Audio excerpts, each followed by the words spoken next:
Hello everyone, I am अभिषेक पांडे। तो आज की वीडियो में बात करेंगे एयरफोर्स ग्रुप एक्स वाई के प्रैक्टिस सेट के बारे में।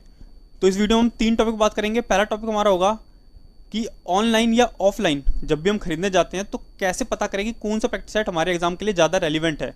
ठीक है, तो दूसरा टॉपिक होगा हमारा कि ऑनलाइन या ऑफलाइन में से कौन सा प्रैक्टिस सेट हमारे लिए ज़्यादा अच्छा रहेगा। काफ़ी कैंडिडेट को ये डाउट है कि ऑनलाइन टेस्ट लगाएं या ऑफलाइन टेस्ट लगाएं, तो पूरा इसको जवाब मिलने वाला आपको इस वीडियो में। और थर्ड टॉपिक आपका होगा इस वीडियो में कि लगाने कैसे, हमें उसका एनालाइज कैसे करना है ताकि उससे हमें मैक्सिमम बेनिफिट मिल पाए। तो वीडियो को एंड तक बने रहिएगा। तो जो हमारा पहला टॉपिक था कि ऑफलाइन या ऑनलाइन जब हम परचेज करने जाते हैं तो कैसे पता करें कि कौन सा प्रैक्टिस सेट ज़्यादा अच्छा है और एग्जाम के बिल्कुल रेलिवेंट है। जो एग्जाम में टॉपिक पूछे जाते हैं उसी हिसाब से इसका प्रैक्टिस सेट बना हुआ है, कैसे पता करें।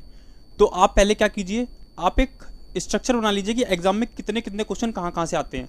जैसे आपको पता है कि इंग्लिश में वोकैब के 5 क्वेश्चन आते हैं, 4 से 5 क्वेश्चन हमारे पैसेज से आते हैं, और ऐसे आपको पता है क्या क्या होता है। ठीक है, तो जब भी आप परचेज करने जाए पहले तो अपने फ्रेंड से मदद ले लीजिए। आपके फ्रेंड्स पे अलग अलग पब्लिकेशन के होंगे, अरियंत का होगा, किसी पे एसके का होगा। ठीक है, तो उनसे पता कर लीजिए कि जो उन्होंने प्रैक्टिस सेट ले रखा है उसमें वो पैटर्न फॉलो कर रहा है या नहीं कर रहा है।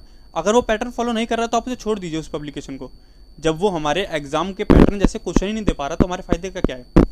वो तो कुछ और क्वेश्चन दे रहा है जो हमारे एग्जाम में आते भी नहीं है, तो गलत प्रैक्टिस करके कोई फ़ायदा नहीं है।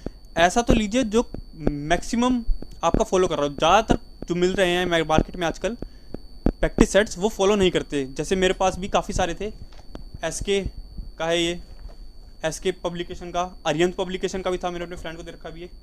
ये ड्रीम टेक पब्लिकेशन का, इसके भी प्रैक्टिस सेट अच्छे नहीं है। एसके पब्लिकेशन और अरियंत के जो प्रैक्टिस सेट हैं वो सही कह सकते हैं हम, क्योंकि जितने भी आ रहे हैं, जैसे करतार आता है, एसके आता है, अरियंत आता है। तो करतार का तो मैंने कभी दिया नहीं है, एसके और अरियंत का मुझे पता है, मतलब मैक्सिमम फॉलो कर जाता है जो आपका पैटर्न है। लेकिन अरियंत और एसके में से अगर मुझसे कहोगे तो मैं चूज़ करूँगा एसके को, क्योंकि इसमें जो इंग्लिश का पैटर्न है बिल्कुल फॉलो करता है।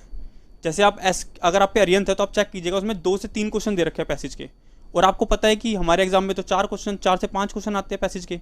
तो आप देख सकते हैं फॉलो नहीं कर रहा है वो स्ट्रक्चर, तो इसमें तो कम से कम उतने क्वेश्चन है। और आपको पता है रीजनिंग में हमारे 4 से 5 क्वेश्चन आते हैं नॉन वर्बल के, और आप अगर अपने प्रैक्टिस सेट देखेंगे तो उसमें नहीं होंगे। तो उस हिसाब से आप फाइंड आउट कर सकते हैं कि कौन सा जो ऑफलाइन प्रैक्टिस सेट है वो सही है। ज़्यादातर जो प्रैक्टिस सेट आ रहे हैं मार्केट में वो सही नहीं आ रहे हैं, तो आप जो उनमें से छाट के जो आपको सही दिखे आप उसको फाइंड आउट कर सकते हैं। ऐसे 2-4 पब्लिकेशन के आप देख लीजिए वहाँ पे दुकान पे जाके, और जिसमें लगे कि मैक्सिमम हमारा एग्जाम का पैटर्न फॉलो हो रहा है आप उसको परचेज कर लीजिए। ऑफलाइन के लिए हो गया। ऑनलाइन में भी आप सेम यही कर सकते हैं। आपके किसी दोस्त ने परचेज कर रखा हो, मान लीजिए परमार सर का टेस्ट सीरीज़ या परीक्षा ऐप की या फिर टेक्स्ट बुक की, तो उनसे पता कर लीजिए, ऐसे ही आपको पता चल सकता है। तो आई होप अब आपके सारे डाउट क्लियर हो गए होंगे कि हमें ऑफलाइन या ऑनलाइन जब भी प्रैक्टिस परचेज कर रहे हैं तो कैसे करें, हमें क्या क्या फैक्टर्स को ध्यान में रखना है एक बढ़िया प्रैक्टिस लेने से पहले। ठीक है, तो नेक्स्ट टॉपिक है हमारा कि ऑनलाइन और ऑफलाइन इन दोनों मोड्स में से कौन सा ज़्यादा बढ़िया रहेगा हमारे एग्ज़ाम के लिए।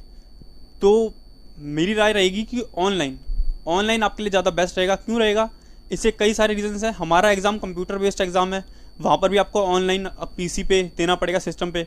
तो वहाँ पर जब पीसी पे देते हैं पहली बार तो काफ़ी ज़्यादा दिक्कत आ सकती है। अगर आपने एक भी बार प्रैक्टिस नहीं करी है ऑनलाइन की तो दिक्कत आ सकती है। मैं ये नहीं कहूँगा कि आपको खरीदना है ऑनलाइन, लेकिन अगर देंगे तो अच्छा रहेगा, बेनिफिट मिलेगा उसका आपको। बाकी आप पे, आप देना चाहे ना देना चाहे। ऑनलाइन में परीक्षा ऐप है, परमार सर ने भी निकाल रखी है टेस्ट सीरीज़, और टेक्स्ट बुक की भी आती है। मैंने पर्सनली टेक्स्ट बुक की फॉलो करी थी, मैंने उसका सब्सक्रिप्शन भी ले रखा है।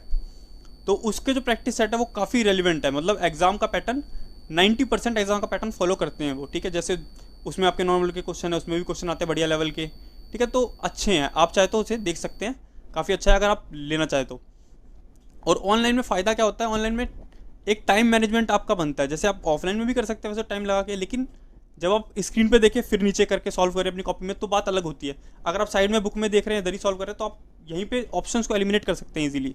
लेकिन वहाँ पे आपको स्क्रॉल करके बार बार ऑप्शन चेक करने, क्योंकि लंबे जाते हैं ऑप्शन नीचे तक। ठीक है, तो स्क्रॉल करके आप एक ऑप्शन देख रहे हैं फिर दूसरे ऑप्शन को एलिमिनेट कर रहे हैं। यहाँ पर आप जब बुक में करते हैं तो टाइम कम लगता है, लेकिन कंप्यूटर स्क्रीन से फिर कॉपी में सॉल्व करने से टाइम ज़्यादा लगता है। तो उस चीज़ का टाइम मैनेजमेंट भी वहाँ से होता है। ठीक है, तो ऑनलाइन देख सकते हैं आप, ज़्यादा बेस्ट रहते हैं ऑनलाइन ऑफलाइन में से। सेकंड टॉपिक की बात हो गई। तो जो हमारा लास्ट टॉपिक है वो है कि हमें प्रैक्टिस सेट या जब मॉक टेस्ट लगा रहे हैं तो कैसे लगाना है हमें। तो पहले तो आप एक रूम में अकेले आ जाइए, और ये नहीं कि कोई भी आपको डिस्टर्ब कर रहा है उस टाइम पे।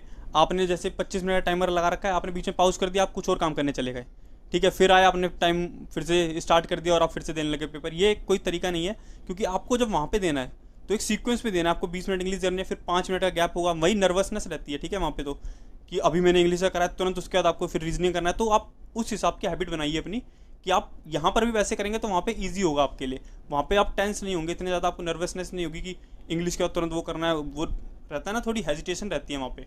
तो उसको अभी फेस करेंगे अभी से ही तो ज़्यादा हेल्पफुल होगा, ठीक है। तो एक पर्सनल टाइमिंग बना लीजिए कि इस टाइम पे कोई डिस्टर्ब ना करे आपको, और आप तब दीजिए अपने प्रैक्टिस सेट को।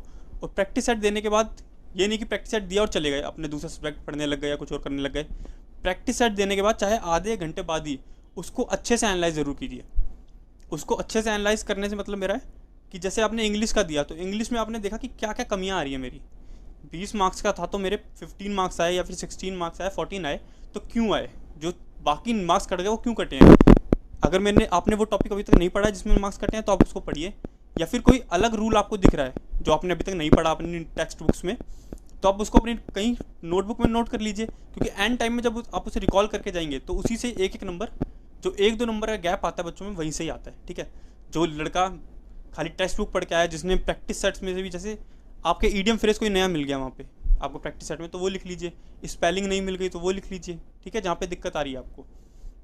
ऐसे ही रागा में भी करना है। मैथ आपने कर ली है, ठीक है, अगर जब प्रैक्टिस सेट में आपका कोई मैथ्स का क्वेश्चन गलत हो रहा है तो आप उसको लिख लीजिए कहीं पे, जो अगर नया कॉन्सेप्ट दिख रहा है। अगर वो कॉन्सेप्ट आपकी बुक में है तो रिकॉल कीजिए उसे कि ये मेरी बुक में भी है, मुझे पता भी था, मेरे नोट्स में है, तब ये गलत क्यों हो गया, तो उस टॉपिक को रिवाइज कीजिए। अगर आपका कोई नया कॉन्सेप्ट निकल के आता है तो आप उसे नोट कर लीजिए, ठीक है। आपको ये करना है, एनालाइज करना काफ़ी ज़्यादा इंपॉर्टेंट है। एनालाइज से ही आपके मार्क्स इंप्रूव होंगे। आई होप कि आपका सिलेबस अभी तक एक बार तो कंप्लीट हो ही गया होगा, या फिर आपका 70 to 80% सिलेबस कंप्लीट हो चुका है, तो भी आप मॉक टेस्ट लगाना स्टार्ट कर दीजिए, क्योंकि काफ़ी ज़्यादा इंपॉर्टेंट रोल होता है एग्जाम क्रैक करने में मॉक टेस्ट का। इसी से आपको पता चलता है कि आपके वीक पॉइंट्स क्या क्या हैं और कहाँ कहाँ पे आपको ज़्यादा मेहनत करने की ज़रूरत है, जिससे कि आपका स्कोर इंप्रूव होगा।